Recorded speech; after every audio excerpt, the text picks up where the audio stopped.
All right, well, we're getting started a few minutes late, but I think that this is an event of great interest, and I want to get right into it.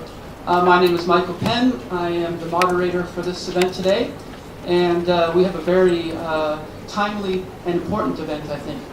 Right now, there's probably nothing going on in the world quite so important and quite so engrossing of worldwide attention as the situation in Egypt. And so we have a very good opportunity here to learn from Egyptians in Japan what they think about the situation and what they think about the prospects for the future. We're going to have a presentation by only one member to begin. That is Mr. Ahmed Al-Kholi. And after his brief presentation, I would like to get straight into questions and answers to address the things that you are concerned about and to let these gentlemen answer the concerns that you have and the questions you have. All right, well, let's get right into it then. Mr. Ahmed Al-Kholi, please make your initial presentation. Good afternoon. Initially, I would like to apologize on behalf of Mr. Momin Abdallah that was supposed to attend today, but he had some emergency that his daughter went to hospital and he had to go with her, so apologies for that. And secondly, I would like to mention first that we are here just representing basically the Egyptian young people, the Egyptian middle class, the Egyptian upper class, the Egyptian poor class. We're not representing any political party, as we're not part of any, and we're just representing ourselves in what we say. Basically, we are here to deliver to you the feelings that we think we share with the Egyptian people back home. We're here also to present different opinions, different points of view, even from the people and from the government and from different parties, in order for you to understand what is going on at the moment in Egypt. I've actually prepared a little statement that I would like to read it. It's basically, we are here following the popular protest movement growing in our beloved Egypt, which reflects the genuine demands for fundamental freedom, democracy, and respect for human rights. We support the legitimacy of the demands for the eradication of poverty, unemployment, corruption, illiteracy, bribery, and nepotism. We call for free and fair parliamentary elections reflecting the aspirations and hopes of the Egyptian people towards a better future. The demands of the revolutionists, if we can call them youth in Egypt, are ranging from, we can say first, the resignation of President Mubarak, as they think the whole regime basically has grown up to a state where it doesn't reflect their dreams. It cannot satisfy their needs, their basic needs, or their need for having share in the political life in Egypt. So they demand the resignation of the President Mubarak, who, as they think, lost the popular legitimacy and constitutional shelter. Declaration of removing of and dissolving the current People Assembly that people think it was not elected in a proper way, and there was a lot of fraud.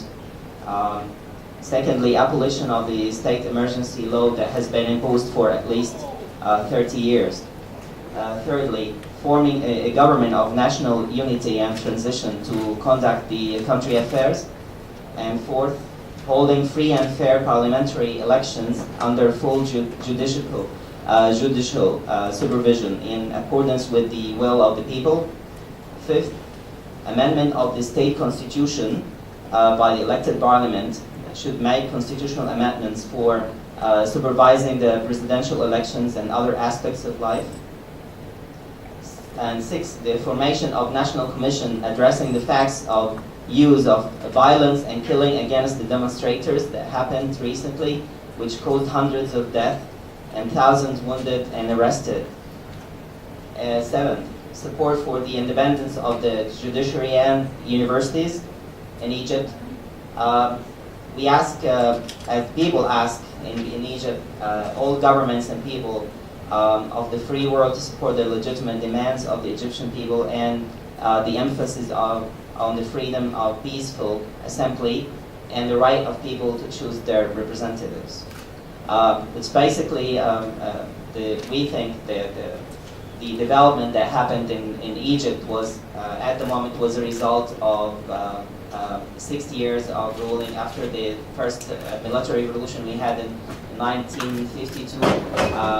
Egypt has a very long history of basically parliamentary life and democratic life. We've had parliament for over 150 years, so the Egyptian people are very rooted in democracy. Nevertheless, they lost a lot of these values since 1952. The Egyptian people have been demanding for a long time to get it back. They've been demanding for a long time to get back their freedom. Freedom in a way that they can express themselves, they can choose their leaders, whether in the parliament, whether on the presidential level, or whether on even in their universities.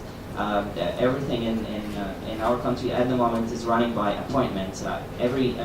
Most of the executives and the governors, they are all appointed by the head of the state, and that means people don't feel that they have the right to choose their leaders. They don't have the feeling that there is a path in front of them that if they work hard, as being a young people, they can reach to a certain target in their life. That everything that they feel the road is blocked, basically by people who have been in power for a long time. And I'm talking about all levels in the country. We have ministers who've been ministers over 20 years or over 25 years. We have ministers who will even act as ministers and as a parliament member and as a head of like 3-4 different companies. So in a country which suffer from unemployment, so you can imagine that if one person has 5 jobs and other people don't have no job at all. On the other hand, there is from the government side, the government has been claiming in the last 30 years that Egyptian people are not ready for freedom. They're not ready to have a complete democratic process. They think the people need to take it step by step. But in the recent years, we've been having not just political problems, but also economic problems. Problems such as crisis in food, crisis in supplies and gas and in the roads. Egypt is #1 in road accidents. We've been having actually average economic growth and GDP growth of it ranges from 4 to 7% in the last 8 years. But most of that growth has been going to the rich segment in the society. So there is no equilibrium of in the dividing the wealth among the Egyptian community, where the middle class of Egypt, which used to be in the 50s and 60s, leading the country development and actually exporting professionals to different countries all over the world. This middle class has been diminishing. Egypt that used to have a very strong education system now is suffering from diminishing quality of the education system. The education should be free, but now the people have to pay a lot of money for private lessons because the quality of the universities and the schools are not as it used to be, is much lower. So we have education problems. We've had in the last 7 years some kind of alliance between power and business leaders. We have a lot of ministers who owns like some of the biggest companies in Egypt in different sectors such as tourism and transportation and steel industry and etc. And basically having the power of money and the power of politician and also legislation, combination of that created very strong centers that basically control everything in the country, and people are not getting any of this wealth. It's just very centralized.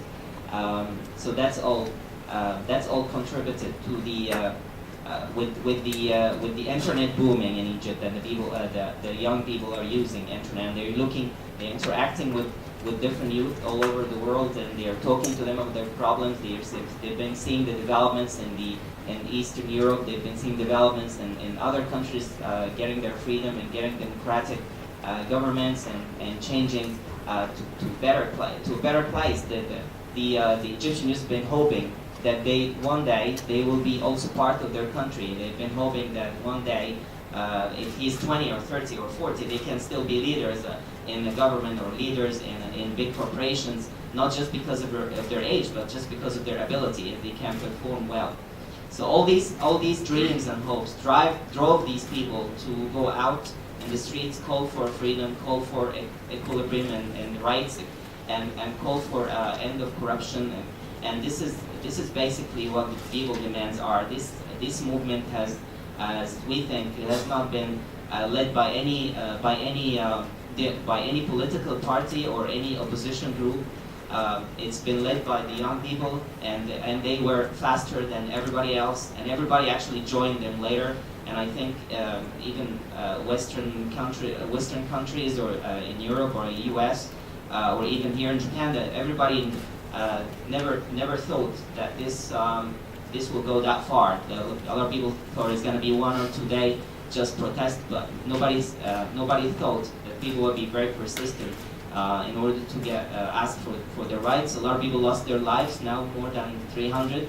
A lot of people are wounded, and we don't know when it's going to end, but we hope that this is going to lead to a good exit for Egypt.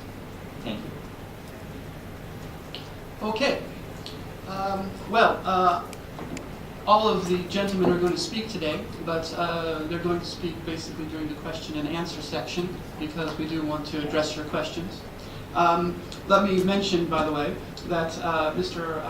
Ahmed Al-Khoury is a business executive here in Japan, and on the other side of him is Mr. Abdel Rahman, who is affiliated with the Islamic Center Japan. And on the other side of him is Mr. Hisham Ramadan, who is affiliated with Mitsubishi Heavy Industries. He's an engineer. And on the far end over there is Mr. Reda Kinawi, who has his own company, Air One Travel. All right, well, first I'd like to open up the questions